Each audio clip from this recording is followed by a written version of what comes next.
Bismillahirrahmanirrahim. Assalamu alaikum. I am Dr. Tosif Anwar, Associate Professor of Medicine, Independent Medical College, Islamabad. Today I will discuss an important topic in the CNS, which is multiple sclerosis.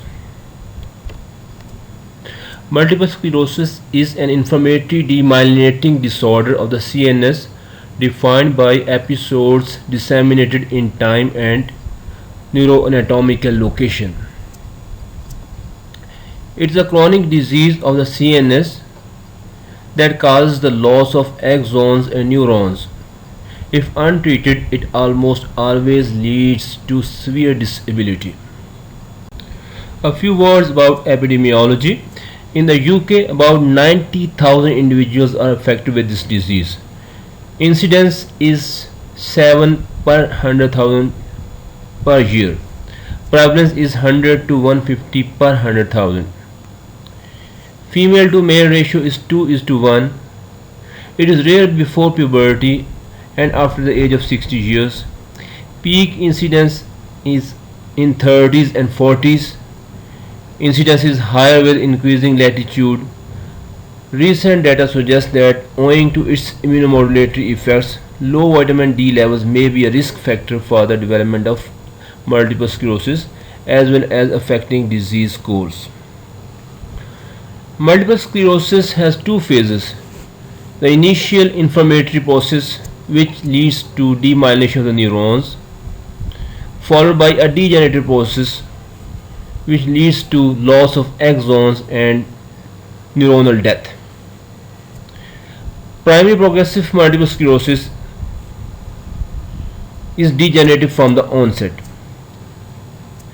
An association with HLA-DR15 and DQ6 genes suggests genetic susceptibility triggered by an environmental factor, for example infection with Epstein-Barr virus.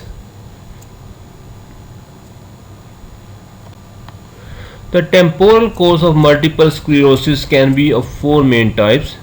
Number 1, relapsing or relapsing remitting type, which is characterized by the episodic appearance of new neurological deficits which can then remit completely or almost completely, leaving residual deficits of greater or lesser severity without any progression of disease between the episodes.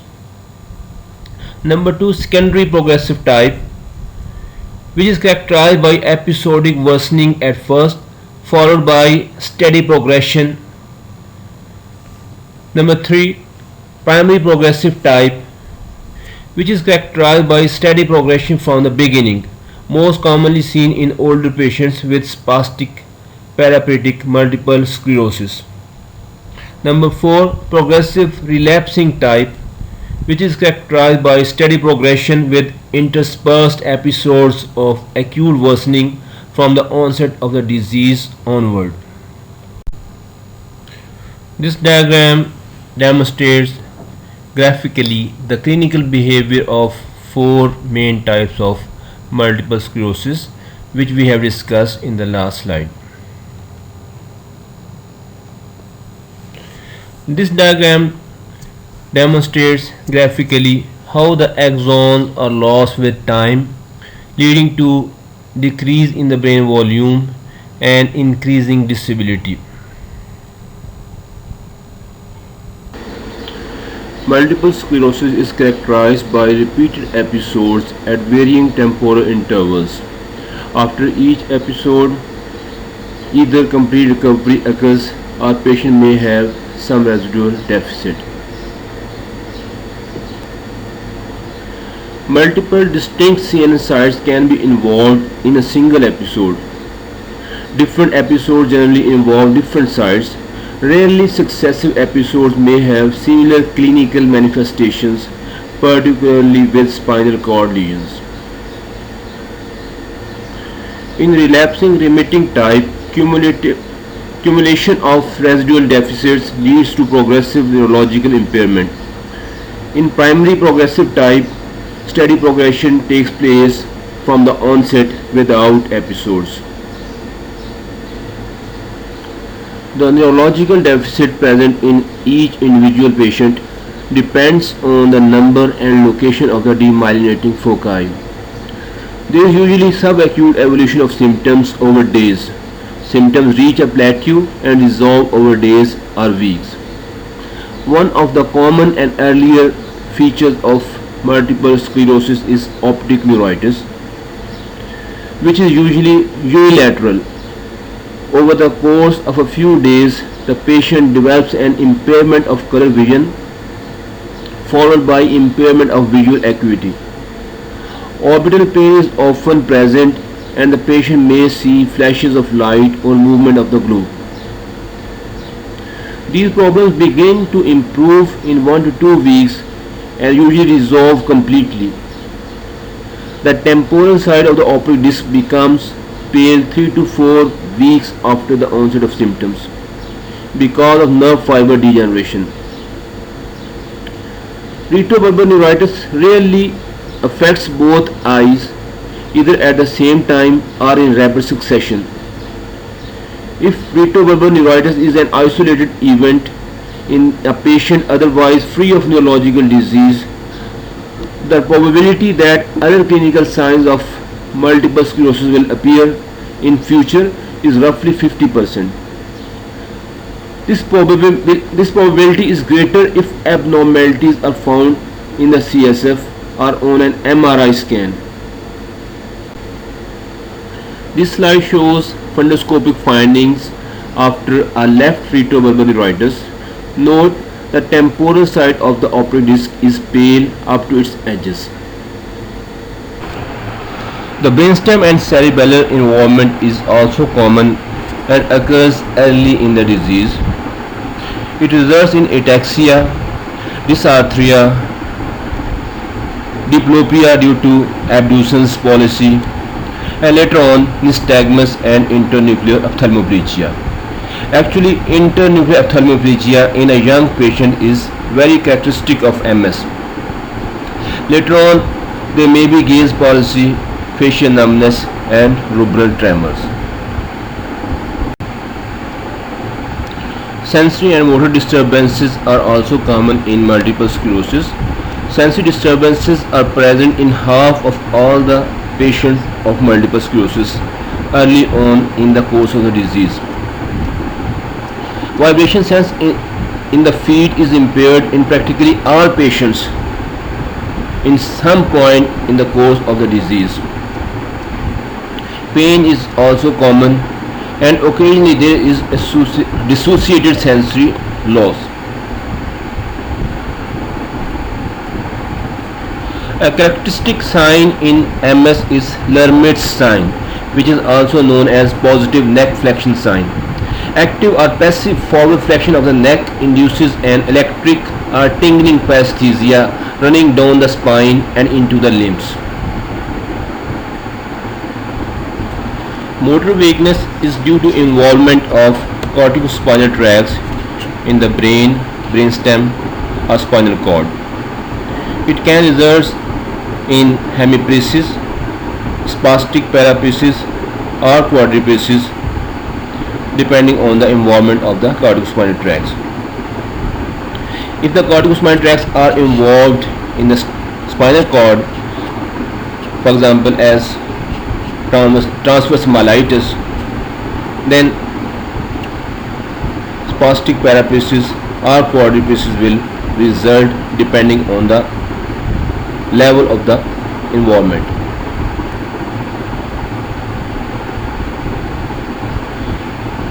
Deep tendon reflexes are wrist and abdominal reflexes are absent, and there is a sensory level in case of transverse myelitis. Gait is greatly impaired due to both weakness and ataxia. Urinary urgency and urge incontinency can also take place. Multiple sclerosis can result in epilepsy. Ictal phenomena of various types are not uncommon and occur in 10% of patients. About 1.5% of patients with MS suffer from trigeminal neuralgia, which may alternate from one side to the other. Acute dizzy spells can occur, as well as paroxysmal dystonia, dysarthria, and ataxia. The characteristic brainstem seizures consist of paroxysmal, painful, tonic stiffness of the muscles on one side of the body. The lower limb is hyperextended and the upper limb is flexed. This posture is known as Wernicke-Mann posture. Patient remains fully conscious. These tonic brainstem seizures are usually provoked by a change of position. They last less than 1 minute and are followed by a refractory period of half an hour or more, in which no further seizure can occur. Tonic brainstem seizures and most other MS-associated ictal phenomena respond to treatment with carbamazepine and other anti-epileptic drugs. Mental disturbances are not severe early in the course of the disease, although sometimes unusually severe fatigue is the main symptom.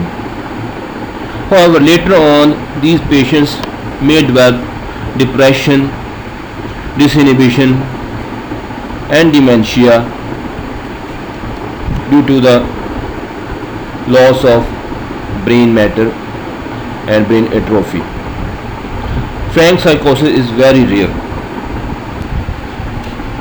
In this slide, we will discuss some characteristic and pathognomonic features of MS. We have discussed Lhermitte's phenomena and internuclear ophthalmoplegia. There is another sign which is known as Uthoff's phenomena, which is worsening of symptoms, for example vision, when body temperature is raised during exercise. Remember, these signs are characteristic features of MS, but they are not specific for MS. They can occur in other diseases. For example, Lhermitte's phenomena can be due to B12 deficiency, cervical spondylosis, or a tumor in the cervical spine. Similarly, internuclear ophthalmoplegia can occur as a result of vascular phenomena, Wernicke's encephalopathy, and sometimes as pseudo internuclear ophthalmoplegia and myasthenia gravis. Clinically isolated syndrome: sensory disturbances, visual disturbances due to optic neuritis, diplopia due to oculomotor dysfunction, and weakness are very common initial manifestations of multiple sclerosis. Such manifestations occurring initially before MS has been definitively declared are now called clinically isolated syndrome. Around 30 to 40% of patients with clinically isolated syndrome develop multiple sclerosis within 2 years. Among patients with clinically isolated syndrome whose MRI scan shows more than one lesion, more than 80% develop MS within 10 years. If the MRI shows only a single lesion, only 10% will result in MS. The presence of oligoclonal bands in CSF is also associated with a higher risk of developing MS. Tumefactive multiple sclerosis. Rarely, individual MS plaques can be very large and together with the surrounding edema can exert mass effect. They are then called tumefactive. Tumefactive plaques typically consist of sequentially demyelinated layers around a central core. Such plaques are the hallmark of concentric sclerosis, described in 1928. Their clinical presentation depends on their location. This disease is treated in the same way as the relapsing remitting multiple sclerosis. This slide shows the expanded disability status scale for multiple sclerosis. It ranges from score 0, which is normal, to score 10, which means death due to multiple sclerosis. Whenever a patient presents with multiple neurological deficits disseminated in time and place, it is not simply multiple sclerosis. Rather, you have to consider a differential diagnosis. One of the most common differential diagnoses in multiple sclerosis is acute disseminated encephalomyelitis, which is usually due to antecedent infection or immunization. It is characterized by fever, headache, meningism, seizures, and coma. There are multifocal neurological deficits. CSF shows pleocytosis with elevated proteins. Oligoclonal bands may be positive in 30% and they can disappear. MRI shows larger lesions which involves gray matter, have mass effect and uniform enhancement. Other differential diagnoses includes neurosarcoidosis, which is characterized by systemic features like involvement of lungs, skin, and uvea. Meningeal enhancement on MRI with gadolinium. Other investigations which can differentiate neurosarcoidosis include serum ACE levels, chest X-ray, gallium or PET scan, and lacrimal gland biopsy.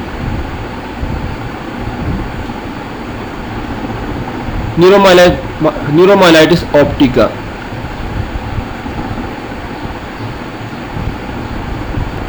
In this disease, optic neuritis and myelitis occurs simultaneously or in rapid succession. MRI brain is normal. Oligoclonal bands are negative and neuromyelitis optica IgG antibodies are positive. Other diseases which can mimic multiple sclerosis include systemic lupus erythematosus, Behçet's disease, Lyme's disease, primary CNS vasculitis, and leukodystrophies. Diagnosis of multiple sclerosis is mainly clinical and is reinforced by MRI findings and lab investigations.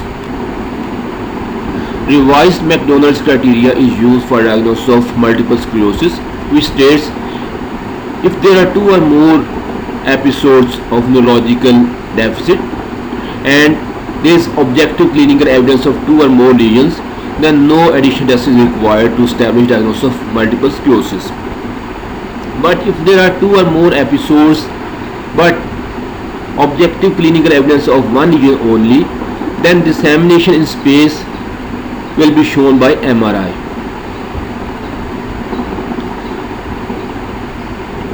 If there is only 1 episode of neurological deficit and objective clinical evidence of 2 or more lesions, then dissemination time will be shown by MRI.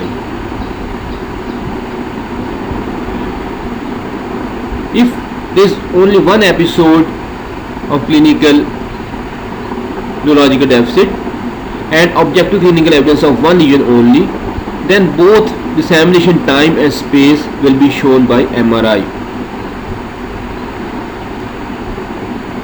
The most important single investigation to diagnose multiple sclerosis is MRI of brain and brainstem and spinal cord.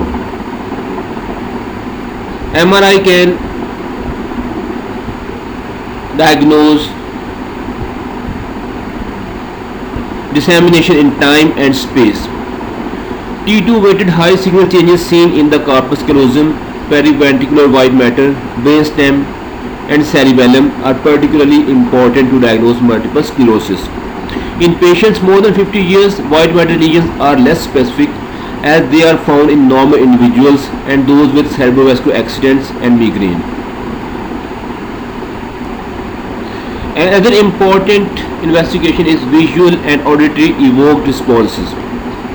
Visual evoked response is the most sensitive method of demonstrating delay in the transmission of visual responses, and they can detect optic neuritis even after clinical recovery. Somatosensory evoked potentials and brainstem evoked potentials are less useful. CSF oligoclonal bands are present in 95% of clinically definite multiple sclerosis. Presence of oligoclonal bands in the CSF and not in the serum is indicative of inflammation confined to the CNS. They may be present in other disorders such as paraneoplastic syndromes, vasculitis, autoimmune disorders, and infections. Now we will discuss treatment of multiple sclerosis. Remember, no treatment is curative of multiple sclerosis. We have to prevent frequent relapses and treat acute relapse or acute phase of the disease. Relapse in multiple sclerosis is defined as an episode of focal neurological disturbance lasting longer than 24 hours with a preceding period of clinical stability of at least 30 days and without an alternate explanation such as infection or fever.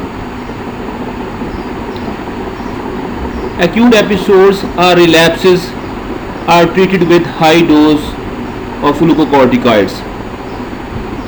Indications for glucocorticoid therapy in an acute attack in patients with multiple sclerosis includes functionally disabling symptoms with objective evidence of neurological impairment such as loss of vision, diplopia, weakness, and cerebellar symptoms.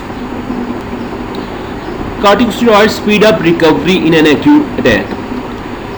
Usually IV methylprednisolone in a dose of 1 gram daily for 3 days or 500 mg daily for 5 days is used.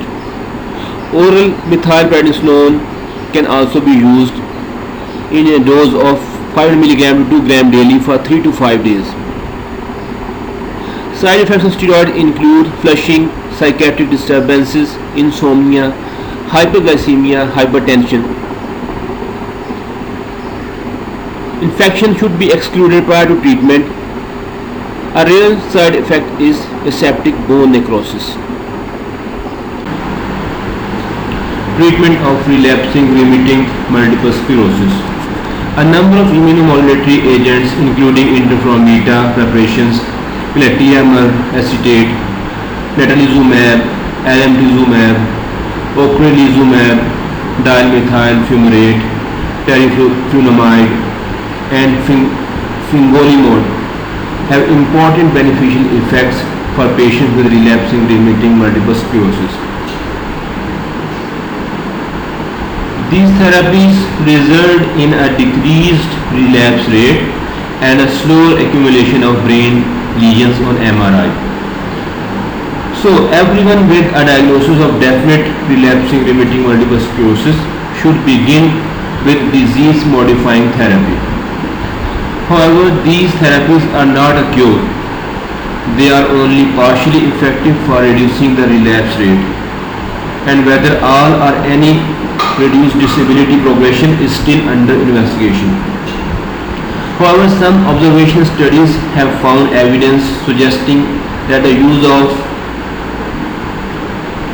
disease-modifying therapy for patients with multiple sclerosis is associated with a lower long-term risk of disease progression.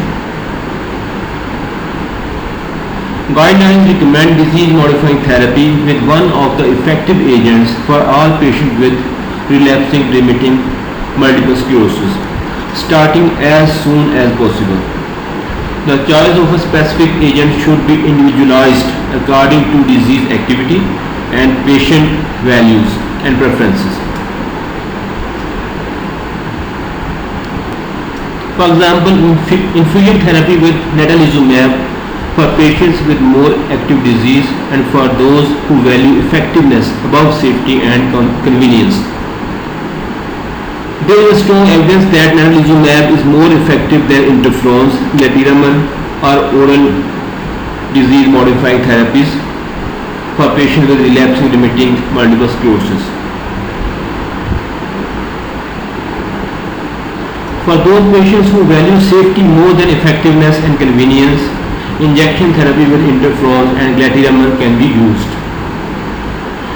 We prefer intramuscular interferon beta 1 alpha 30 microgram weekly or glatiramar acetate or other therapies. For patients who value convenience over safety, oral therapies with dimethyl fumarate, teriflunomide or fingolimod can be used. I prefer dimethyl fumarate in this setting because it may be more effective and have a better safety profile than the other two agents. Teriflunomide is potentially teratogenic, so it limits its use for a disease where a substantial portion of patients are of childbearing age.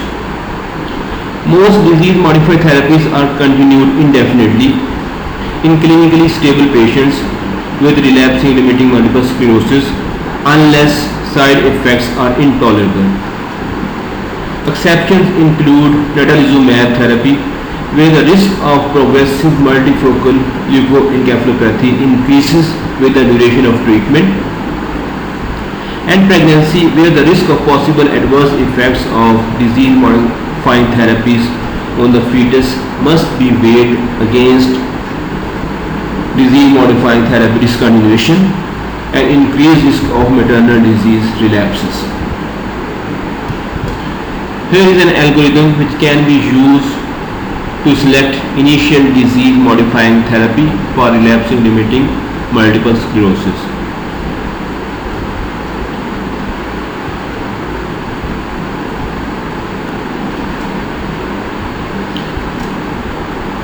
Interferon beta is a natural cytokine with effects on the immune system. Three preparations are available: interferon beta 1b, interferon beta 1a intramuscular preparation, interferon beta 1a subcutaneous preparation.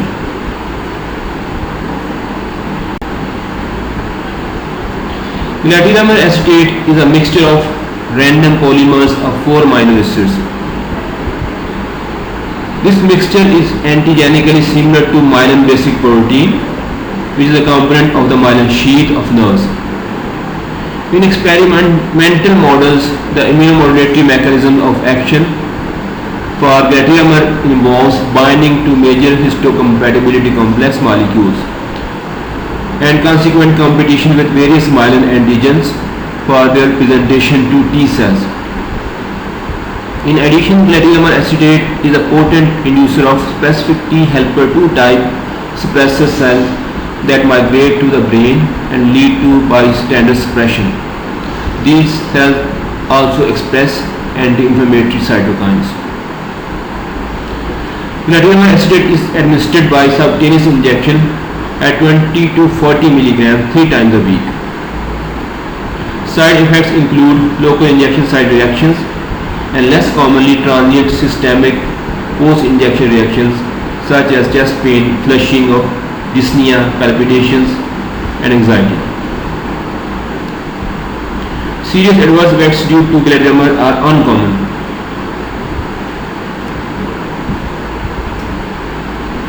All drugs decrease frequency of relapse by a third,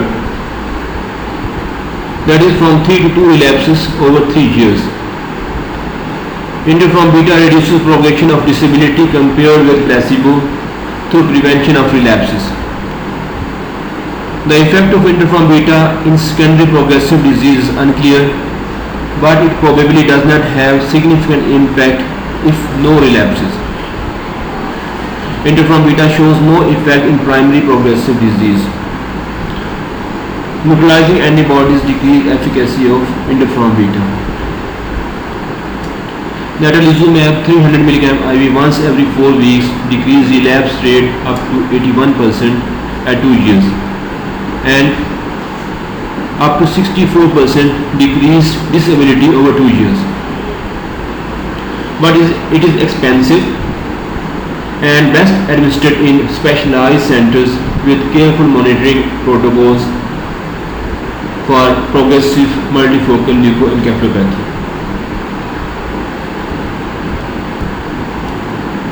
Ocrelizumab is a recombinant human anti-CD20 monoclonal antibody that binds to a different ligand than rituximab.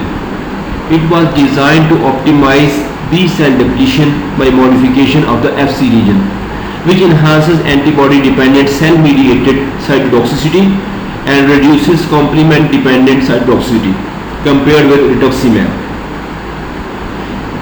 Evidence from two randomized controlled trials, OPERA-1 and OPERA-2, shows that ocrelizumab is more effective than interferon beta-1a for reducing relapses and may show decreased disability. Mitoxantrone may be as effective as natalizumab, but side effects include cardiotoxicity and risk of acute leukemia.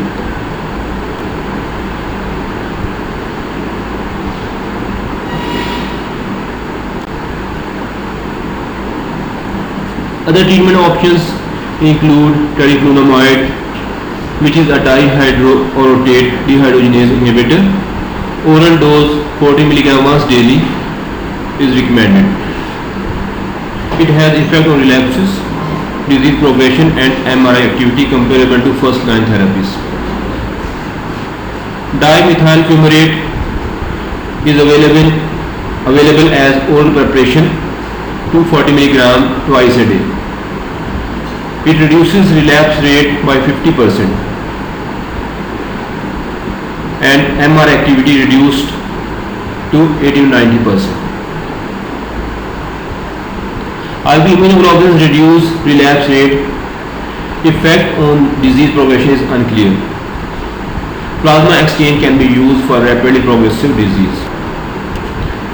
Symptomatic treatment in multiple sclerosis is as important as a disease modifying treatment. One of the most common symptoms in multiple sclerosis is spasticity. Different therapies can be used to treat spasticity along with physiotherapy. But remember, treating spasticity may unmask weakness and ataxia. Baclofen starting with 5 mg per day and increase to 100 mg daily in 3 divided doses can reduce spasticity. Its use is limited by side effects which include sedation and muscle weakness. Tizanidine can be used to treat spasticity starting with 2 mg per day and increase to 8 mg TDS. Liver function tests need to be monitored during its therapy.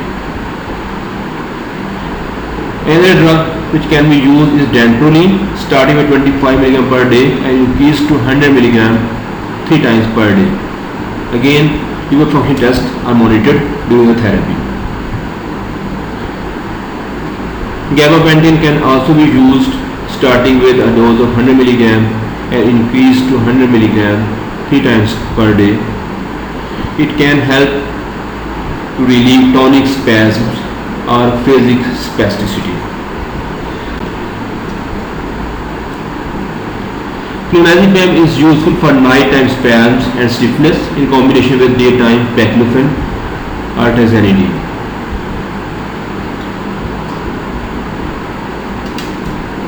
Focal spasticity, for example, adductor spasm, can be relieved by botulinum toxin injection.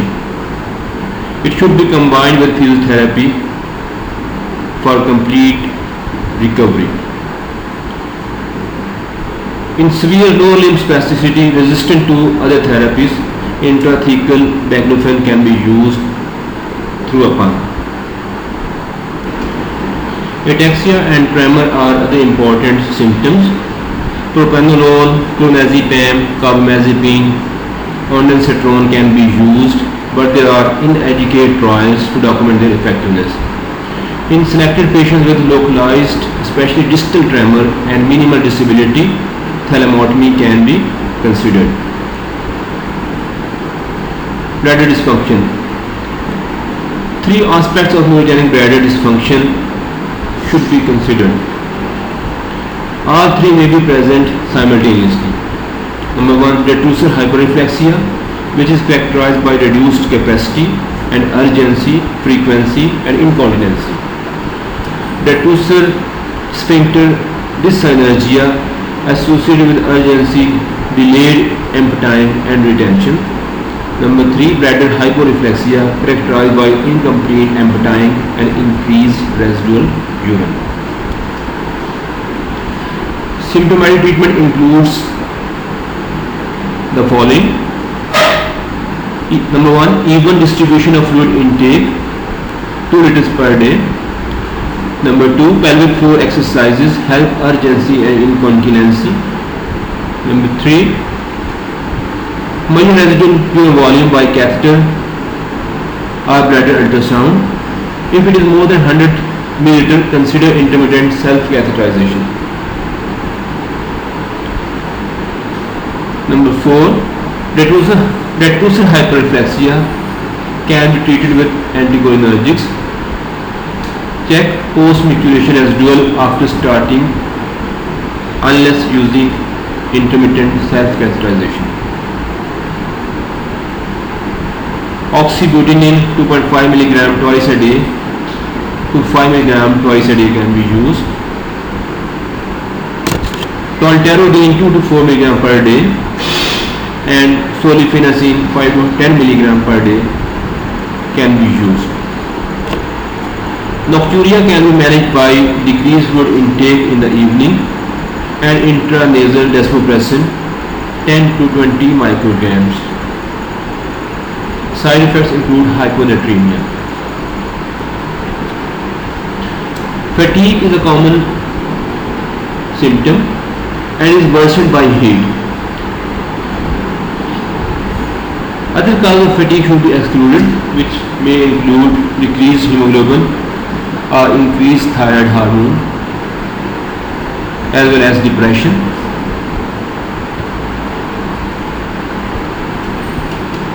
Fatigue can be managed with aerobic exercises. Drug treatment includes amantadine 100 to 200 mg per day and modafinil 100 to 200 mg per day. But there are inadequate trials to document their effectiveness. Disease-modifying drugs may improve fatigue.